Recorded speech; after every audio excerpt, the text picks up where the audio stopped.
Tiago 5, 13 a 20. Está alguém entre vós sofrendo? Faça oração. Está alguém alegre? Cante louvores. Está alguém entre vós doente? Chame os presbíteros da igreja e estes façam oração sobre ele, ungindo-o com óleo em nome do Senhor. E a oração da fé salvará o doente, e o Senhor o levantará. E se houver cometido pecados, ser-lhe-ão perdoados. Confessai, pois, os vossos pecados uns aos outros, e orai uns pelos outros para serdes curados. Muito pode, por sua eficácia, a súplica do justo. Elias era homem semelhante a nós, sujeito aos mesmos sentimentos, e orou, com instância, para que não chovesse sobre a terra, e por 3 anos e 6 meses não choveu. E orou de novo, e o céu deu chuva, e a terra fez germinar seus frutos. Meus irmãos, se algum entre vós se desviar da verdade, e alguém o converter, sabei que aquele que converte o pecador do seu caminho errado, salvará da morte a alma dele, e cobrirá multidão de pecados. Que Deus abençoe a sua palavra. Vamos orar. Pai amado, eu suplico a tua bênção agora. Que o Senhor possa agir na minha vida, abençoá-la para que eu possa abençoar a cada pessoa que veio aqui hoje cedo. Dá-nos a tua bênção. Fala a cada coração. Edifica o teu corpo que é a igreja. É a oração que eu faço em um nome bendito e santo de Jesus. Amém. Tomem assento, por favor.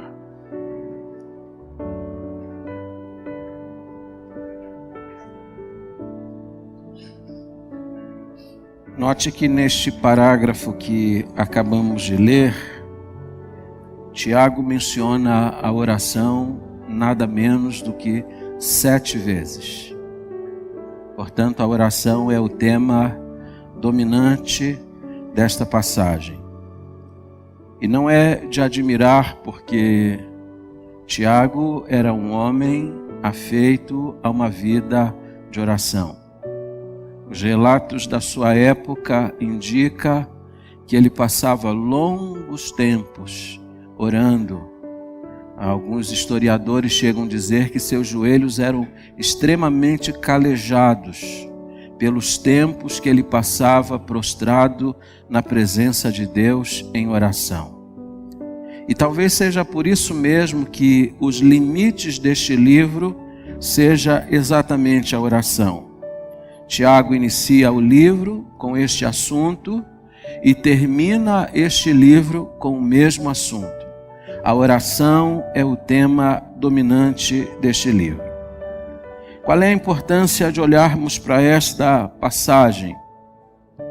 Esta passagem, como todas as demais passagens deste livro, desta epístola, trata de um único tema: o cristão maduro.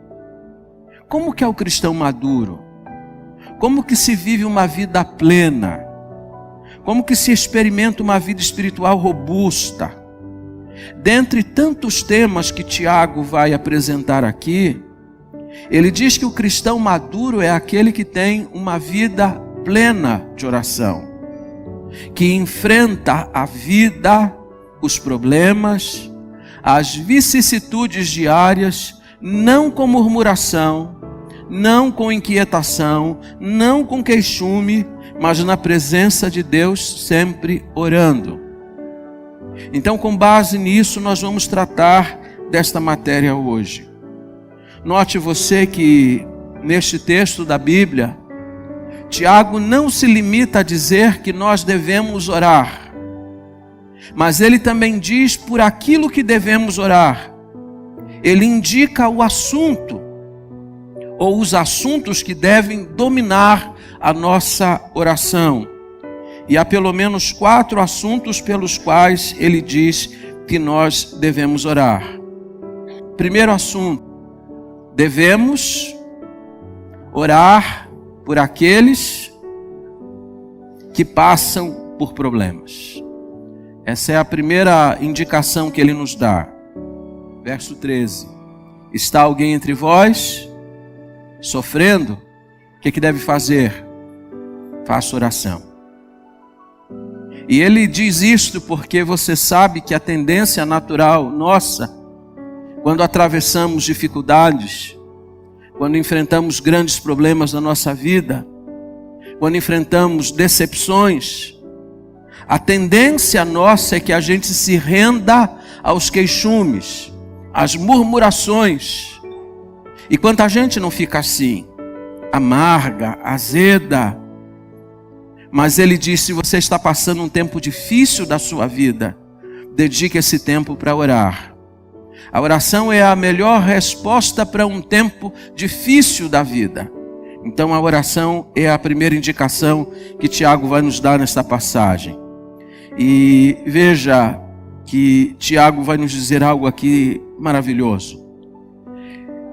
Quando ele diz para nós orarmos no meio dos problemas, ele não está dizendo para você orar da forma estoica, e eu vou explicar, porque o estoicismo é uma vertente filosófica.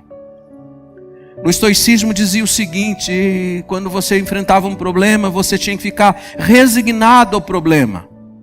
Bom, estou no problema, então eu vou orar, não tem jeito, né? Tem que enfrentar, é assim mesmo, Não é dessa forma que Tiago está dizendo.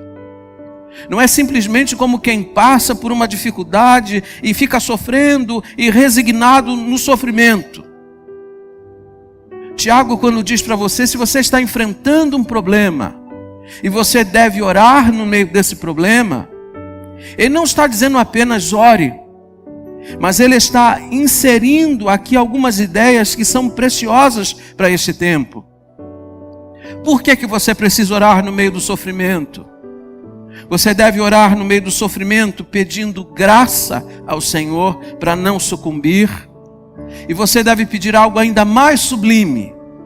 Pedir ao Senhor que lhe dê discernimento no meio do seu problema, para você compreender qual é o propósito que Deus está cumprindo nele. Uma frase que eu uso sempre aqui e vou repeti-la uma vez mais. Deus não desperdiça sofrimentos na vida dos seus filhos. Deus não desperdiça sofrimento na vida dos seus filhos.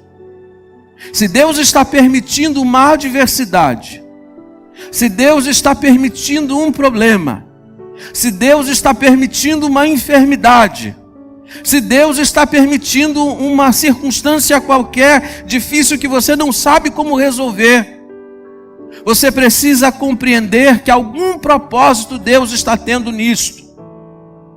Então, em vez de dizer, bom, eu estou sofrendo, eu vou enfrentar o sofrimento, o que vai fazer? Todo mundo sofre. Você deveria dizer ao Senhor, Deus, me dá graça, porque eu preciso enfrentar este problema de forma altaneira. Este é um tempo difícil da minha vida, mas eu preciso ter coragem para enfrentá-lo. Afinal, não disse o apóstolo Paulo em Filipenses 4,13, posso, o quê? Todas as coisas naquele que me fortalece. Em que circunstâncias Paulo disse isto? Quando ele estava preso, ele está enfrentando adversidade.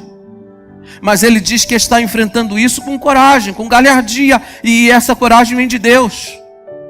Mas você precisa pedir ao Senhor que lhe ajude a enxergar qual é o propósito dele.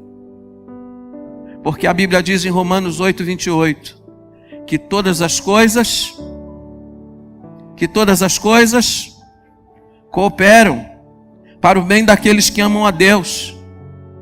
Essa dificuldade que você está enfrentando agora é permitida pelo Senhor. E Deus certamente está trabalhando por meio dela para produzir alguma coisa em sua vida. Então peça a Deus que Ele lhe dê clareza para compreender os ricos propósitos dele. Note que a oração que você vai fazer no meio do problema, e eu creio que quando você ora no meio do problema, Deus pode trazer uma resposta rápida, imediata. Pode ser que você esteja vivendo uma circunstância hoje mesmo, e aqui você faça uma oração, e pode ser que Deus traga uma resposta aqui e agora, e livre você desse problema. Mas pode ser que você ore, pedindo ao Senhor para tirar esse problema, e esse problema não passa. Você deve estar lembrado do apóstolo Paulo, quando ele orou 3 vezes a Deus, pedindo para Deus tirar o quê? O espinho da carne. E eu sempre digo, o judeu não pedia 3 vezes pela mesma coisa. É natural, é da cultura dele, é dos princípios dele. Quando ele ora sobre um assunto, ele ora pelo assunto uma vez só, porque ele diz que passar disso está incomodando a Deus. Mas quando ele está profundamente angustiado com o problema, e ele tem uma urgência de ver o problema resolvido, ele faz como Paulo: Senhor, tira o espinho, Senhor, tira o espinho, Senhor, tira o espinho.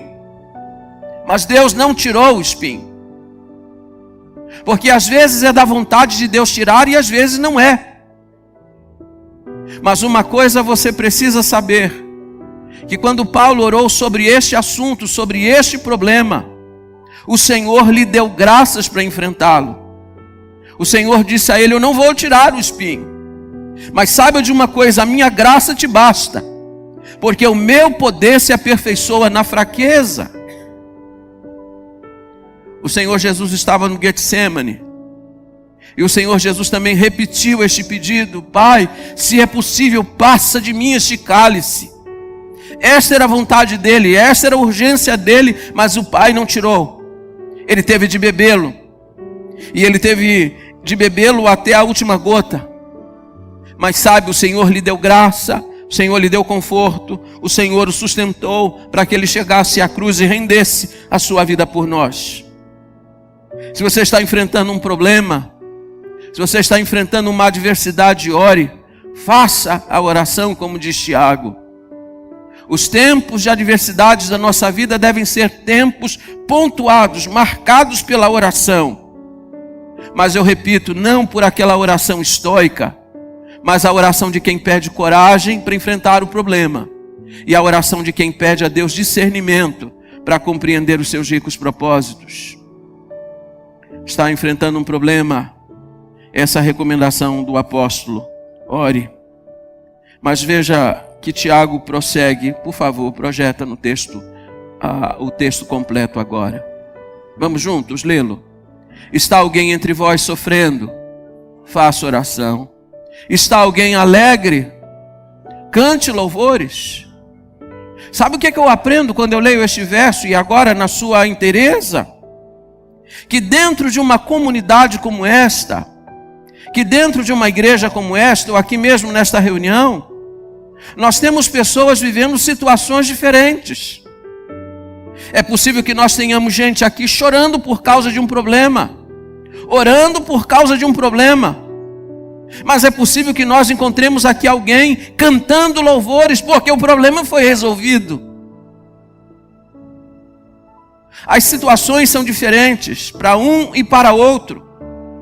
Dias atrás eu fui ao cemitério, uma família da igreja está enlutada. Ontem eu recebo a notícia de que uma criança nasce, essa família está cantando. Enquanto tem gente chorando, tem gente cantando. Essa é uma realidade frequente na igreja. Mas você sabe, essa é a realidade também, muitas vezes, da nossa vida. Porque a nossa vida tem alternâncias. Tem hora que você está cantando os louvores porque tudo está correndo bem. E existem momentos em que você está sofrendo porque as adversidades também vêm. A vida é assim. E Deus permite que ela seja assim.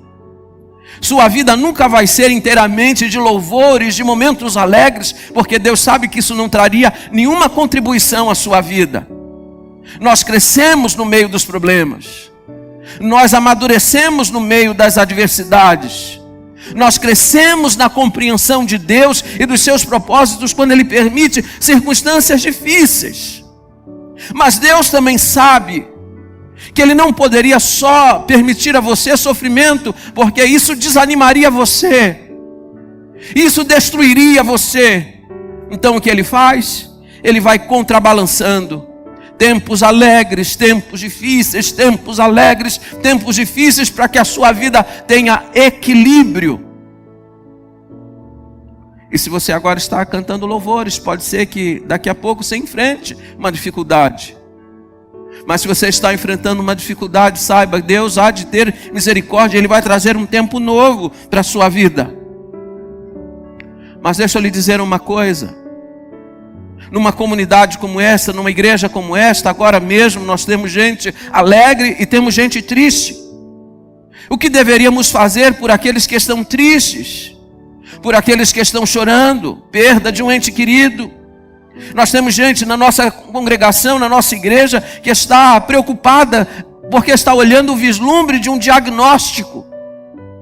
Eu tenho uma família da igreja vivendo esta sombra. Pastor, dia tal eu vou ao médico, mas eu já olhei os exames não são bons. Eu estou preocupado, pastor. Gente que está sofrendo. O que é que você deveria fazer por esses irmãos? Você deveria orar por eles. A maior prova de amor e de solidariedade para com os nossos irmãos é orar por aqueles que estão enfrentando adversidades, para que eles não venham sucumbir, para que eles não venham desanimar. Orar para que eles também enxerguem os ricos propósitos de Deus no meio dessa dificuldade. Tem gente alegre, tem gente triste. Eu não sei em que grupo você está, mas esteja num ou no outro, não esqueça de orar pelos irmãos na fé. Segundo lugar,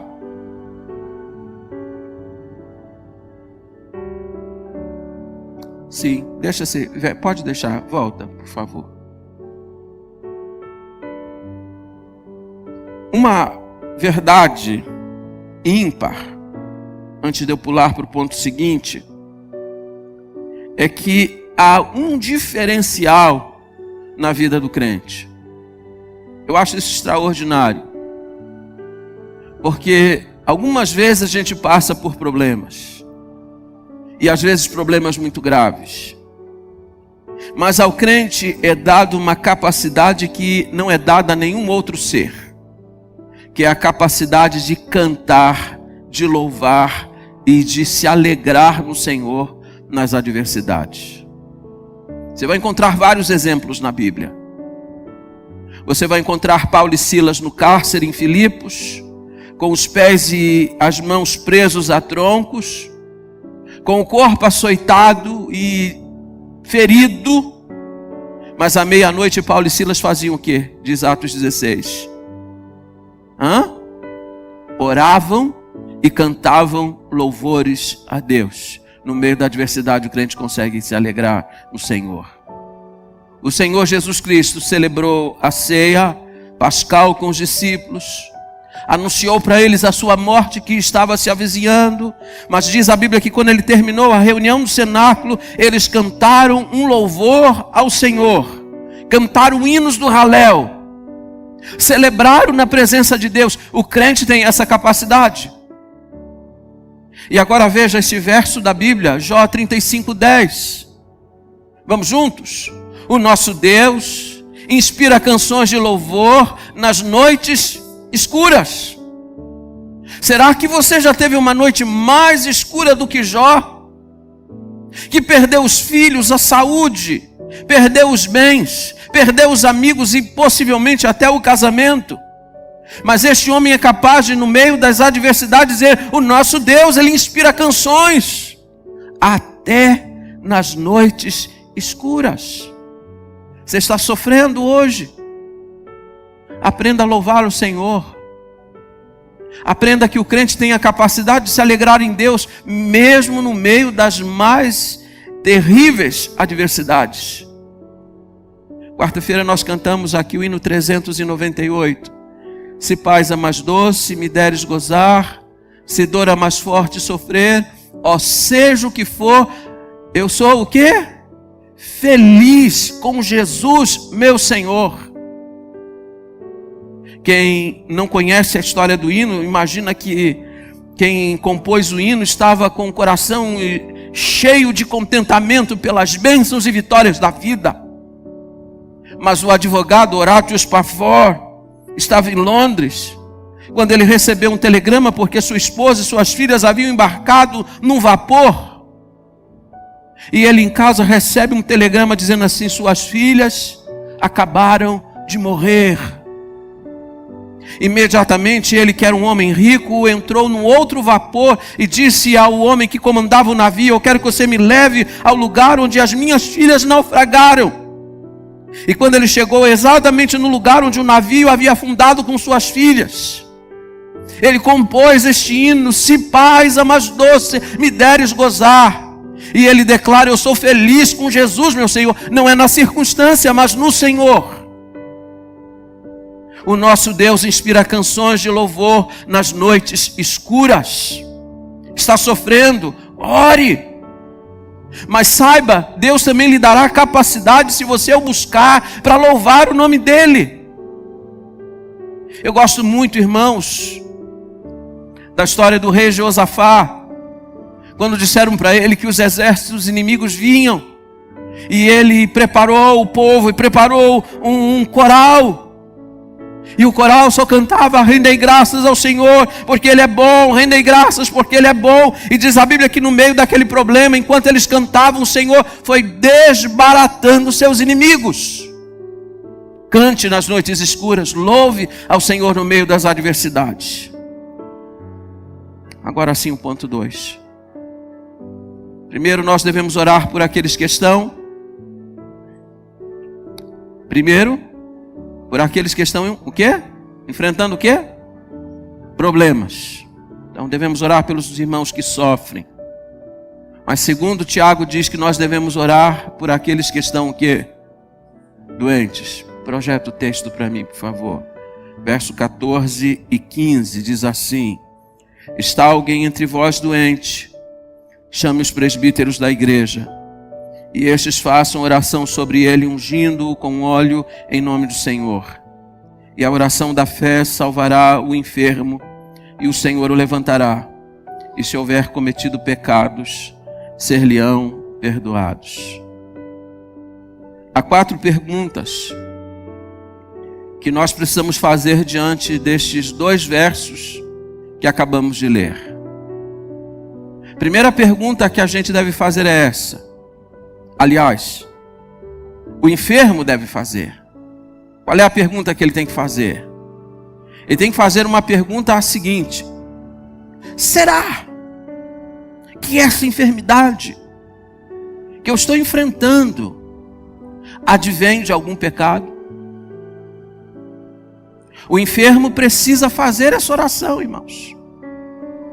Note que eu não estou dizendo, porque isso não seria bíblico, que toda enfermidade é por causa de pecado, porque há pouco eu disse a vocês que muitas vezes no meio de uma adversidade Deus está cumprindo um propósito.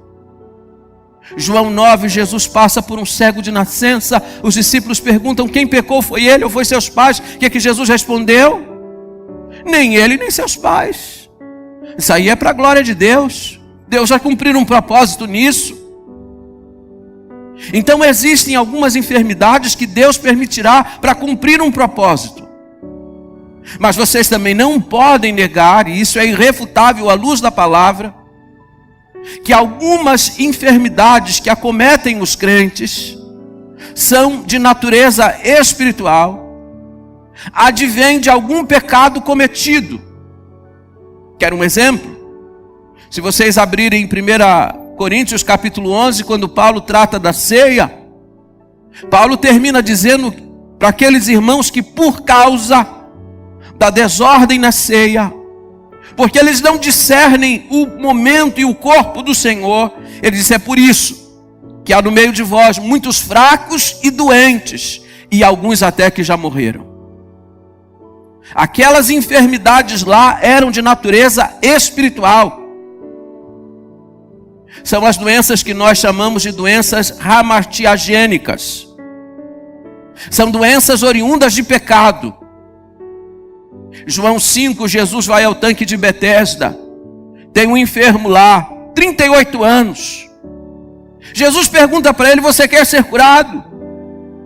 E vocês lembram o que ele responde? Em vez de dizer sim, eu quero, ele começa a contar toda uma história.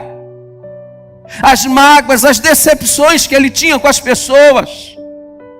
E aí então Jesus opera aquela cura maravilhosa, e Jesus chama esse homem antes de despedi-lo e diz assim: olha, agora tenha cuidado, para que algo pior não te aconteça. Sabe o que Jesus estava dizendo para ele? Essa doença que você tinha aqui, você ficou aqui prostrado 38 anos, era uma doença reumatogênica, era por causa de pecado. Então a primeira coisa que o enfermo deve fazer com honestidade diante de Deus é esta: será que esta enfermidade que me acometeu tem a ver com pecado? Será que eu cometi algum pecado e agora eu estou passando por essa enfermidade? O enfermo precisa ter honestidade diante de Deus para fazer esta pergunta. Segunda pergunta que é importante que se faça diante desses dois versos: a quem o enfermo deve chamar? O texto me parece que é claro, não é? Verso 14: está alguém entre vós doente? Quem ele tem que chamar? Chame os presbíteros da igreja.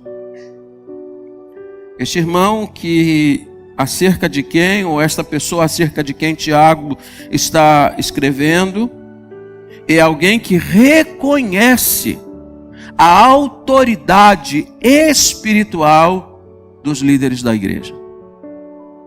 Porque vocês sabem que há muita gente em igreja hoje que não respeita a autoridade pastoral, que debocha de autoridade espiritual. E isso tem muito a ver com o tipo de educação que se recebe também em casa. Há pais que diminuem o pastor, há pais que falam mal do pastor. E aí essas crianças crescem, e quando elas crescem, elas não respeitam a autoridade, elas não reconhecem a autoridade espiritual. Os pais precisam ensinar isso em casa. Eu sempre conto para as pessoas que durante o período que eu fiquei sendo levado de uma casa para outra na minha infância, eu parei um tempo na casa de uma tia que me conduziu para uma igreja batista. E sabe o que é interessante? O pastor de minha tia era uma pessoa praticamente analfabeto, ou analfabeta. Mas quando ele chegava em casa de minha tia o recebia com a honra máxima que vocês possam imaginar. Quando o pastor avisava que ia na casa dela, ela mandava os filhos todos se banharem, se arrumarem e esperarem o pastor assentado à sala, e inclusive este que vos fala. Aquele pastor chegava com a sua esposa e ele era recebido com honra naquela casa. Nós aprendemos a respeitar a autoridade desde aquela época. Eu sou pastor há 29 anos, mas eu sou batista há 44 anos. Nunca me envolvi em conflito com pastor algum. Aliás, minha esposa e eu dizemos sempre, nós nos pelamos de medo de tocar em vida de pastor. Porque a autoridade espiritual precisa ser respeitada. Quando Tiago está falando assim, chame os presbíteros, ele está falando de uma classe de gente da igreja que um dia recebeu a autoridade de Deus por imposição de mãos do presbitério. Essa gente precisa ser respeitada. Essa gente precisa ser acatada. Essa gente não é uma gente qualquer, embora sejam homens como vocês. Repousa sobre a vida deles uma autoridade espiritual que somente Deus pode explicá-la para nós. Está alguém entre vós doente? Chame os presbíteros da igreja. E quando os presbíteros da igreja são chamados pelo enfermo, o que os presbíteros devem fazer? Devem fazer uma oração por ele. Devem impor as mãos sobre ele para que ele seja curado. Agora, note você que o enfermo, ele não se limita a examinar sua vida, indagar se ele cometeu algum pecado. Ele não se limita a chamar os presbíteros da igreja para orarem por ele. Ele faz uma coisa mais. Projeta para mim o verso 16. Confessai, pois, os vossos pecados uns aos outros e orai uns pelos outros para serem curados. Este irmão ou esta pessoa de quem Tiago está falando aqui havia realmente cometido um pecado. E ela fez essa pergunta: será que esta doença que eu tenho aqui é uma doença hamartiagênica? Será que essa doença é por causa de um pecado? E ele reconheceu: eu tenho um pecado. E a doença era tão grave que não tinha nem condições de ir à igreja, teve que chamar os presbíteros em casa. Chama os presbíteros. Aí os presbíteros foram à casa dele para orar. Mas a Bíblia diz que a condição para ele ser curado é que ele fizesse uma coisa. Ele tinha que fazer o quê? O que ele tinha que fazer? Confessar os seus pecados. Entenda uma coisa. Existem pecados que a gente comete que são pecados privados. São pessoais. Não envolvem a igreja, embora de alguma forma a igreja vai ser afetada. Mas pecados que a gente comete na vida privada, a gente confessa de forma privada. Mas existem alguns pecados que as pessoas cometem que são pecados contra a coletividade, que são contra a comunidade, que são pecados contra a igreja. Há pouco nós vivemos isso aqui. Pessoas da própria igreja apedrejando a igreja. Pessoas usando rede social para atacar a liderança da igreja. Isso é um pecado contra a coletividade. Aí essas pessoas depois chegam aqui com a cara mais limpa. Chegam aqui com a cara mais limpa, dizendo: não, eu já resolvi o assunto com Deus. Resolveu coisa nenhuma. Porque pecados cometidos contra a coletividade têm que ser confessados à coletividade.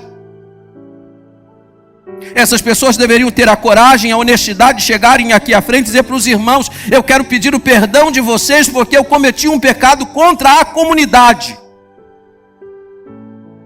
Por que ele tem que chamar os presbíteros, os líderes da igreja? Porque ele precisa confessar o pecado que ele cometeu contra a coletividade. E sabe qual é o resultado disso? É que ele vai ser curado. Eu preciso compartilhar com vocês algo que eu já contei aqui no passado e eu vou repetir uma vez mais. Não estava no meu script, no meu pensamento de compartilhar, mas eu preciso fazê-lo. Em 1994, 95, eu enfrentei algumas adversidades no ministério no Rio de Janeiro. Pela graça do Senhor, como Deus sempre faz, Deus nos dá livramento no meio dos problemas. Passado alguns anos, algumas pessoas já tinham ido embora por causa daquele problema. Um dia eu estou no gabinete e a secretária diz: pastor fulano de tal está aí à porta e quer falar com o Senhor. Eu estranhei porque a pessoa que queria falar comigo tinha sido pivô de um movimento para retirar o pastor da igreja, criou uma confusão na igreja e agora estava fora da igreja e agora está querendo conversar comigo. E eu disse para ela: peça para ele entrar, eu vou conversar com ele. E quando ele entrou em minha sala e disse: pastor, o senhor tem todo o direito de não querer falar comigo. O senhor tem todo o direito de não me perdoar. Mas eu vim aqui lhe pedir em nome de Jesus para o senhor ir à minha casa. A minha esposa está enferma há muitos meses, ela está acamada. Já levamos ela em todos os médicos e ninguém encontra o problema dela. Eu pedi aos irmãos de uma igreja próxima à minha casa para irem lá e orar por ela, mas quando eles estavam orando, eles pararam no meio e disseram: não adianta. Não adianta orar por essa mulher. E olharam para mim e disseram: a única coisa que vai dar jeito é você procurar o pastor que você feriu. Só ele pode orar por ela. E eu vim aqui pedir para o Senhor ir lá orar pela minha esposa, porque nós precisamos confessar os nossos pecados diante do Senhor. Eu fui à casa daquela mulher naquela mesma hora. No dia seguinte, a mulher que não levantava há 4 meses, cuja enfermidade ninguém descobria, no dia seguinte estava plenamente curada, restaurada para recomeçar sua vida. E hoje são meus amigos. Pecados contra a coletividade precisam de confissão diante da coletividade. Tem gente que faz mal à igreja, daqui passa 1 mês, 2 meses, chega aqui com a cara mais limpa, com óleo de peroba, como se nunca tivesse feito nada contra a igreja. Se você ferir a comunidade, você precisa pedir perdão à comunidade. Você precisa ter honestidade para subir aqui e dizer: irmãos, eu fiz isso. Irmãos, eu pequei assim. E eu peço perdão de vocês, porque nós precisamos ouvir esse tipo de confissão e fazermos quando também cometermos algum pecado contra a igreja. Mas vocês veem alguém que tenha coragem para fazer isso? Não conheço ninguém. Mas é isso que o texto está dizendo. E diz a Bíblia que o resultado é: se esse enfermo fizer isto, ele será curado. Doenças reumatogênicas só são curadas desse modo. Você pode ir no melhor especialista, você pode ir lá no doutor Enés: doutor Enés, estou com esse problema, me ajuda aí. Ele não vai poder fazer nada por você, porque essa doença é de natureza espiritual. E coisa de natureza espiritual só se resolve de forma espiritual. Terceira pergunta que o texto permite fazer: o que os presbíteros devem fazer pelo enfermo? Diz o texto: e estes façam oração sobre ele. Orar sobre ele significa impor as mãos sobre ele. Os presbíteros devem colocar e impor as mãos sobre o enfermo, ungindo-o com óleo em nome do Senhor. E a oração da fé salvará o doente. Se ele tiver cometido pecados, ser-lhe-ão perdoados. Por que os presbíteros da igreja? Porque eles estão investidos de autoridade para orar pelo enfermo. Mas eu preciso pontuar algumas coisas aqui para vocês. E elas são importantes. Primeiro, que oração não é uma ordem que a gente dá a Deus. O fato de você pedir a um pastor ou alguém da igreja para orar por um enfermo não significa necessariamente que o enfermo vai ficar curado. A Bíblia fala que Trófimo e Epafrodito receberam oração no meio da enfermidade e Deus não os curou. Pode ser que Deus cure, pode ser que Deus não cure. Eu vou ao hospital, esses dias eu fui ao hospital orar por algumas pessoas, e eu sempre alerto para esse fato, eu creio. E é isso que é importante aqui. O que significa oração da fé? Porque de repente tem igreja que faz propaganda na televisão, diz assim: aqui nesta igreja tem a oração da fé, como se as outras igrejas ninguém tivesse fé para orar. O que é oração da fé?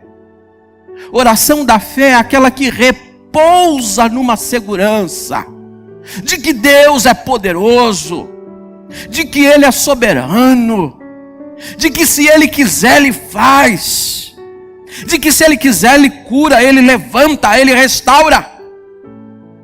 Então quando a gente ora por um enfermo, a gente faz a oração da fé. Senhor, nós sabemos que não há embargos no teu caminho. Nós sabemos que para o Senhor nada é impossível. Nós sabemos que para o Senhor não existe tipo de enfermidade incurável. Mas nós sabemos também que o Senhor tem desígnios. O Senhor tem a sua vontade soberana. Nós te pedimos para curar este irmão, para curar essa irmã, se esta for a tua vontade. E algumas vezes, sabe o que acontece? O enfermo fica curado. Mas algumas vezes, o que acontece? Deus leva o irmão, leva a irmã. A igreja não deveria se sentir derrotada quando o irmão parte para o Senhor. Porque a Bíblia diz que Deus deve ser glorificado na vida e na morte. Se o Senhor cura, louvado seja o nome do Senhor. Se o Senhor leva, louvado seja o nome do Senhor. É propósito dele. Mas a oração da fé é esta, é aquela que a gente crê que Deus pode fazer, mas a gente se condiciona à vontade do Senhor. Ele sabe a melhor decisão. Mas aí, o texto traz para nós uma questão que para muitos é uma questão controversa. Até porque no nosso meio batista não é uma praxis. A unção com óleo. Porque Tiago diz nesse texto, chame os presbíteros da igreja e estes façam oração sobre ele, fazendo o quê? Ungindo com óleo em nome do Senhor. Com relação a este ponto, a gente precisa considerar alguns detalhes importantes. Óleo aqui é remédio? Ou óleo aqui é para uma unção especial e uma unção espiritual? Essa é uma pergunta. Dr. J. Adams, ele diz que o que está aqui é remédio. Porque existem duas palavras do grego para unção. Crio, que é uma unção espiritual, é uma unção especial e específica. E a palavra aleifó, que significa unção para massagear, unção para trazer refrescância e conforto.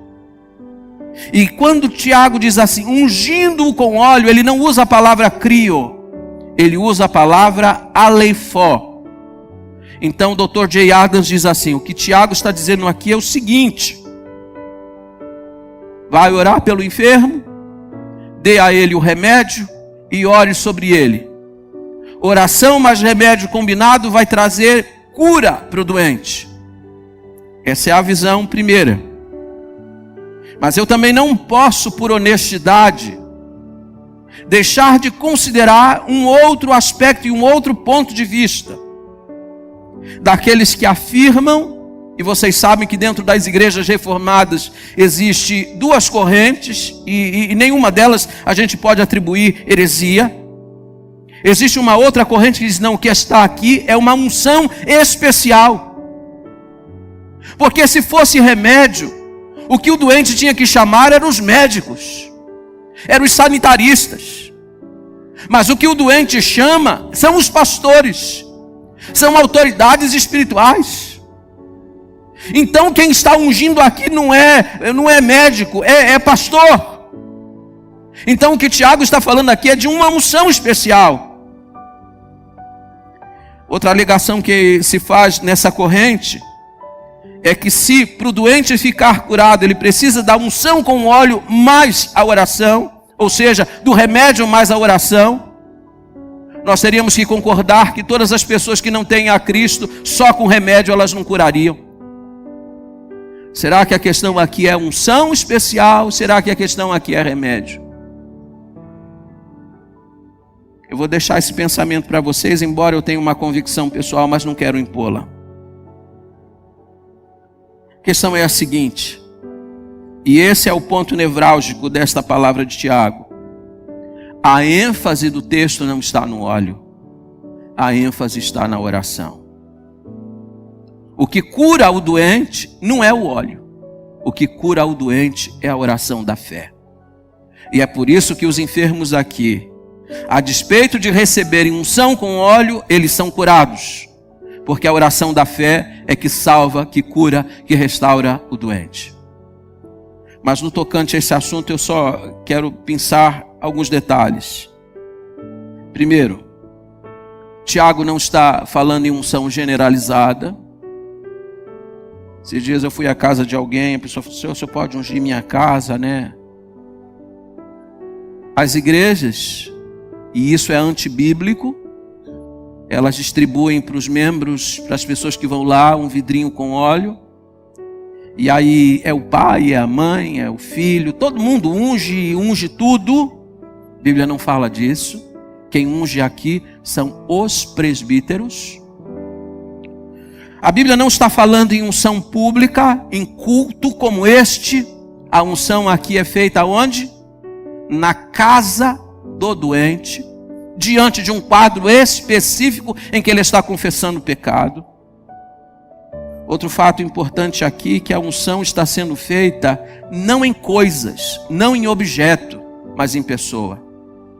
Eu tinha acabado de comprar um carro e visitei a igreja de um amigo meu, e quando ele viu o carro, um pastor, ele viu o carro, falou: esse é um carro novo, que bênção, peraí. Quando eu vi, ele já estava com um vidrinho de óleo ungindo o meu carro. Tem gente que unge carteira, que unge carro, unge até o cachorro de casa. A Bíblia não ensina isso. Essa prática não é bíblica. E por fim, ainda com relação a esse ponto, a Bíblia não está aqui ensinando extrema-unção. A Igreja Católica no século XII se apropriou desse texto de Tiago para ensinar que aqui o que ele está ensinando é extrema-unção. O camarada está morrendo, chama o padre vai lá e prepara o cara para morrer, unge o camarada para ele partir para a eternidade. A unção aqui não é para a morte, irmãos, é para a vida. Quando os presbíteros vão lá ungir, não é para ele prepará-lo para a morte, é para prepará-lo para a vida, para que ele seja curado. Portanto, a Bíblia não está ensinando aqui extrema-unção. Quarta pergunta que se faz diante desse texto: o que é que Deus faz diante de tudo isso? Diz a Bíblia que Deus cura, que Deus restaura, que Deus levanta. Em suma, a cura sempre virá de Deus. É Deus quem cura. Terceiro lugar, por favor, projeta o texto. Devemos orar pela nação. O slide seguinte, versos 17 e 18. Tiago vai ligar o tema que ele está desenvolvendo a uma figura conhecida na história de Israel, o profeta Elias. Diz assim o texto: Elias era homem semelhante a nós, sujeito aos mesmos sentimentos, e orou com instância para que não chovesse sobre a terra, e por 3 anos e 6 meses não choveu. E orou de novo, e o céu deu chuva, e a terra fez germinar seus frutos. O tema é o mesmo, irmãos. Tiago não mudou de assunto, ele continua falando de oração. Só que agora ele vai dar um exemplo prático, direto, usando um personagem conhecido. E ele vai dizer que Elias não era apenas um homem que pregava, que confrontava pecado. Elias era um homem que orava. E você sabe que Elias foi à presença de Acabe. Ele confrontou Acabe, ele confrontou os profetas de Baal, ele confrontou os profetas de Azera, ele confrontou o povo de Israel. Ele era um homem que pregava. Mas na vida dele a pregação não estava divorciada da oração, porque ele era um homem que orava. E diz a Bíblia que ele orava. E ele orava com tanto fervor que diz a Bíblia que os céus se fecharam por 3 anos e 6 meses. Não é que apenas parou de chover, a Bíblia diz que parou até o orvalho. A terra de Israel ficou seca, a terra rachou, os animais morreram. Houve uma fome tremenda porque este homem havia orado. Deus estava ferindo a nação por causa da oração dele. Mas diz a Bíblia que depois ele orou, e Deus abriu todas as comportas do céu, e as chuvas vieram sobre Israel, veio um tempo novo, e diz a Bíblia por causa da oração dele. Sabe o que a Bíblia está ensinando para você e para mim? Nós temos dever de orar pela nossa nação, porque assim como a nação de Israel, a nossa nação está com muitos desvios, com autoridades nos postos principais vivendo uma vida de pecado como o rei Acabe. Precisamos de uma igreja que pregue, mas precisamos de uma igreja também que ore, porque é Deus que traz resposta do céu. E quem sabe não seja esse o tempo para nós colocarmos nosso joelho no chão e clamarmos pela nação brasileira. Estamos vivendo um momento decisivo na nossa história, daqui a pouco temos eleições. Todos os dias eu olho para os candidatos, eu falo: Deus tenha misericórdia de nós, não tem um em quem eu possa votar. O Senhor precisa intervir nessa nação. Não é uma questão de escolher este ou aquele, o bom e o ruim. Não existe bom. Todos são maus. Essa nação precisa de oração, irmãos. E diz a Bíblia que Elias orou pela nação e Deus trouxe respostas para ela. Mas sabe o que é interessante? É que você vai dizer assim para mim: ah, pastor, mas também, né? Quem orou era Elias, né? Olhe para o texto, por favor. Verso 17. Elias era homem. Ele era homem. Ele não era super-homem. E ele era homem semelhante a nós, sujeito aos mesmos sentimentos. Você já ficou desanimado? Elias também. Você já teve medo? Elias também. Você já pensou em fugir um dia? Elias fugiu. Ele nem pensou, ele fugiu. Ele era um homem fraco algumas vezes, assim como você e eu. Mas diz Tiago, mesmo sendo um homem como nós, ele orava e Deus respondia. Ele orava e Deus interferia na nação. E isso não é porque ele era um super-homem, mas porque ele cria no poder de Deus e andava na presença dele.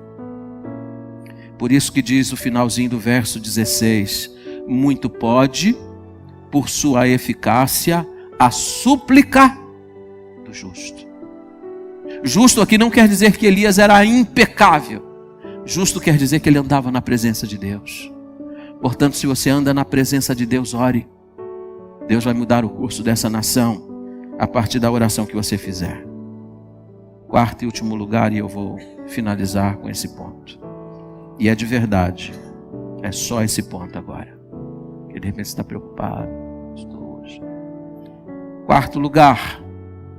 Devemos orar por aqueles que se desviaram da verdade. Você deve conhecer algum caso. Isso tem muito a ver com a nossa história. Por favor, projeta o texto para mim. Versos 19 e 20. Meus irmãos, se algum entre vós se desviar da verdade e alguém o converter, sabei que aquele que converte o pecador do seu caminho errado salvará da morte a alma dele e cobrirá multidão de pecados. Mais uma vez eu repito, Tiago não mudou de assunto, ele continua no mesmo assunto. E embora a palavra oração não apareça nesses dois versos, ela está aqui implícita, porque o tema é este. Sabe o que ele está dizendo para você e para mim? Você conhece alguém que se desviou da verdade? Você conhece alguém que um dia caminhou conosco, cantou conosco os hinos de Sião? Alguém que um dia trabalhou com entusiasmo aqui nesta igreja e agora você olha, ele está frio, ele está distante, ele está andando nos caminhos errados e seguindo pensamentos errados? Tiago diz para você e para mim, ore por ele. Ele se desviou da verdade. E ele, para reencontrar o caminho da verdade, ele precisa da sua intercessão. Nós devemos orar por aqueles que se desviaram. Há duas coisas, aliás, que a gente deve fazer por estes: falar de Deus para eles e deles falar para Deus. Eles precisam de oração. E sabe por que eles precisam de oração? Por favor, Eclesiastes 9, 18. Um só pecador destrói muitas coisas. Por favor, só vocês.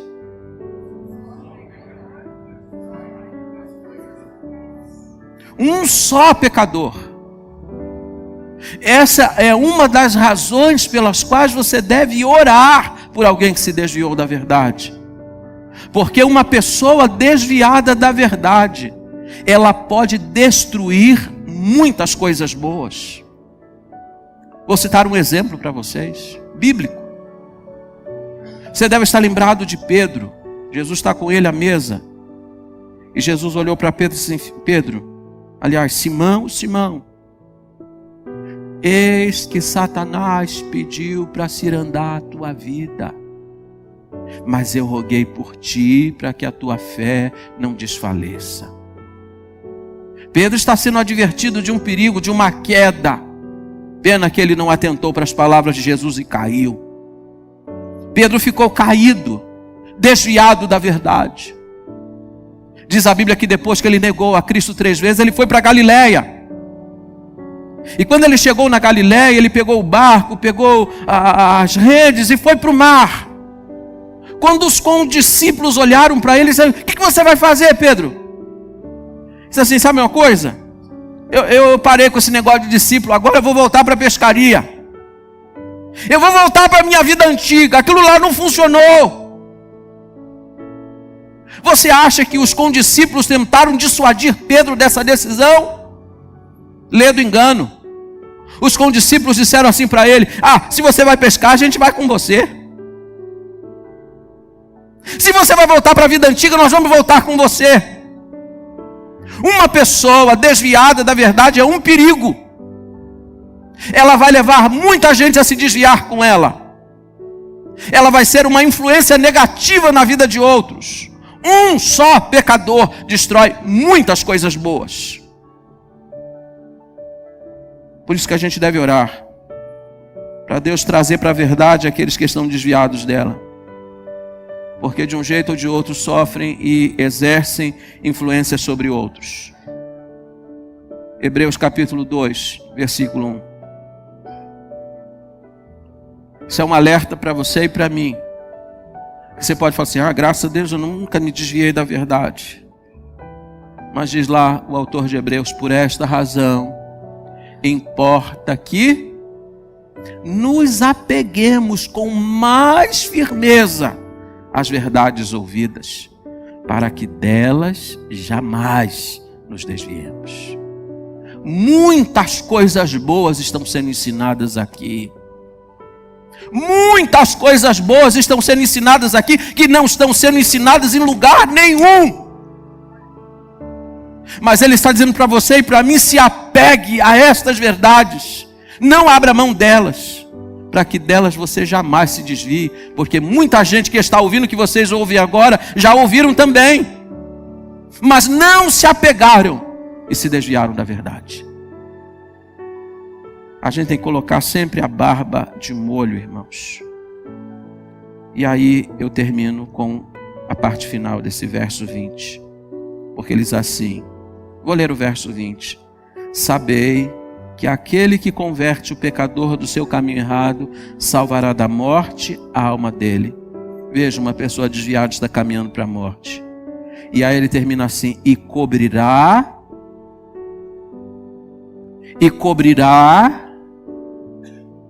multidão de pecados.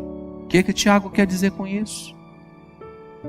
O que Tiago quer dizer é o seguinte: tem alguém desviado da verdade? Ore por ele. Tem alguém desviado da verdade? Vá a ele, tente convertê-lo. Diz assim o verso 20, aquele que converte o pecador. Converter aqui não é que você vai produzir novo nascimento na vida de ninguém. Isso você não pode fazer, eu não posso. Converter significa adverti-lo do erro, trazê-lo de volta para a verdade. Se você fizer isso, você vai livrar a alma dele da morte e você ainda vai cobrir uma multidão de pecados. O que significa a multidão de pecado? Eu disse, um só pecador destrói muitas coisas boas.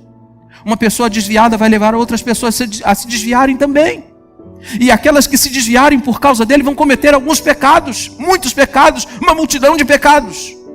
Mas se você conseguir alcançar essa pessoa que se desviou da verdade e trazê-la de volta para a verdade, não só você vai salvar a vida dele, como você vai evitar que muitos outros pecados sejam cometidos. Você vai cobrir uma multidão de pecados. É isso que a Bíblia está ensinando. 4 tipos de motivos para você orar. Orar por aqueles que enfrentam problemas. Orar por aqueles que estão enfermos. Orar pela nação. E orar por aqueles que se desviaram da verdade. O que não faltam são motivos para a gente orar. A vida madura é uma vida pontuada pela oração. E você deve orar sempre. Momentos de normalidade ou não. Os historiadores dizem que Tiago tinha os joelhos calejados pela oração. E eu termino dizendo a vocês, que a maior necessidade da igreja não é de homens de mãos calejadas, é de homens cujos joelhos estejam calejados pela oração.